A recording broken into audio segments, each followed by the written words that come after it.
Chers représentants de Sa Majesté, Monsieur le ministre, honorables conférenciers, chers collègues, permettez-moi tout d'abord de remercier de m'avoir invité à cette conférence qui me donne l'occasion de partager avec vous mes réflexions au sujet de l'indépendance de la justice. En tant que ministre de la Justice et professeur de droit constitutionnel, je suis convaincu de l'importance du dialogue sur cette question.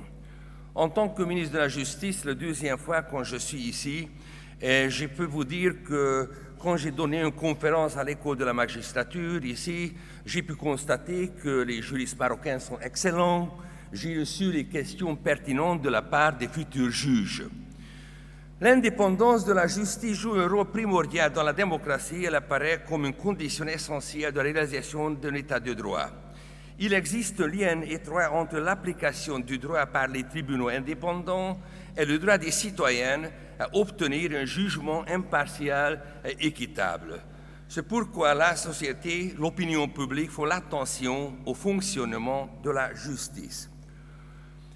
Bien sûr que je veux maintenant concentrer mon message que la justice, il y a une internationalisation autour de la justice et autour des travaux du ministre de la Justice aussi. Quel est le but de cette internationalisation? Bien sûr, le renforcement de la confiance en la justice. Comment peut le ministère de la Justice, le ministre de la Justice, faisant partie du pouvoir exécutif, œuvrer sur le renforcement de la confiance en la justice tout en respectant l'indépendance de la justice? Au sein du gouvernement, le ministre de la Justice a une compétence législative concernant le pouvoir judiciaire.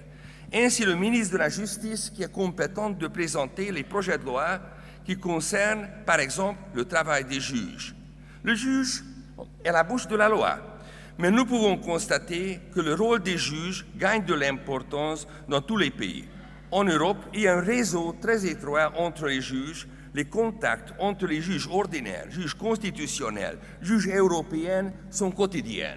Et je suis sûr et certain que maintenant, nous pouvons élargir cette activité et nous sommes très intéressés par la jurisprudence des autres continents aussi. Pourquoi? Parce que maintenant, il y a plein de sujets qui nous intéressent. Alors, notamment la dignité humaine, les libertés publiques, l'identité constitutionnelle. Et je peux encore énumérer plein de sujets où il faut faire l'analyse à la façon commune. Dans la jurisprudence, nous pouvons remarquer que le juge se réfère aux décisions d'autres juges. Dans certaines analyses juridiques, nous avons pu déjà lire des auteurs parler quand même le pouvoir des juges aussi, en particulier en Europe. Les ministres de la Justice se rencontrent régulièrement aussi, mais notre travail et notre compétences sont différents de ceux des juges. Le pouvoir exécutif et le pouvoir judiciaire sont des tâches différentes. Nous sommes quand même partenaires. Au ministère de la Justice, partout, travaillent les juristes, des juges ou les procureurs.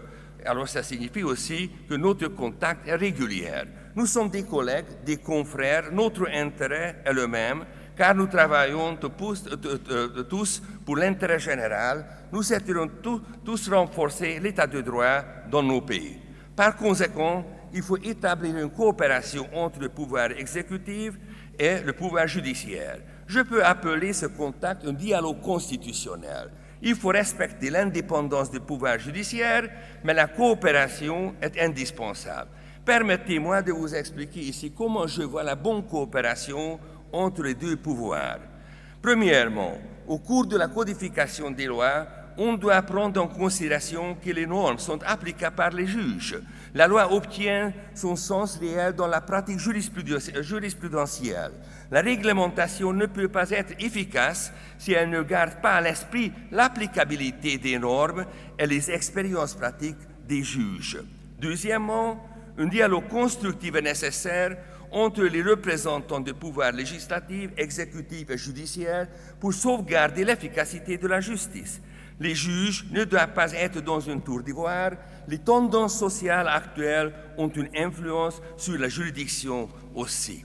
L'élément central de l'activité du pouvoir judiciaire est d'administrer la justice dans les affaires individuelles. Les garanties de l'indépendance personnelle et structurelle sont liées à cette activité. Par conséquent, il est possible d'établir une relation professionnelle au niveau plus abstrait pour canaliser les expériences jurisprudentielles lors de la codification et pour afficher les efforts du pouvoir exécutif en direction de la justice. Une question essentielle en Europe est de trouver une balance entre le principe de la procédure équitable et l'exigence de la décision dans un délai raisonnable. D'un côté, la lenteur de la procédure judiciaire a pour effet de maintenir de façon prolongée l'individu dans une situation d'incertitude et de réduire l'efficacité et la crédibilité de la justice. De l'autre côté, la loi devrait sauvegarder l'exhaustivité du processus de décision qui est une barrière évidente de la diminution des délais de la procédure. Mesdames et messieurs, une coopération professionnelle, c'est très important entre le pouvoir exécutif et le pouvoir judiciaire. Bien sûr, il faut maintenir l'indépendance du pouvoir judiciaire, mais la coopération, comme je dis en général, c'est identité, comment dirais-je, cette coopération entre ces deux pouvoirs, c'est indispensable. Merci beaucoup pour votre attention.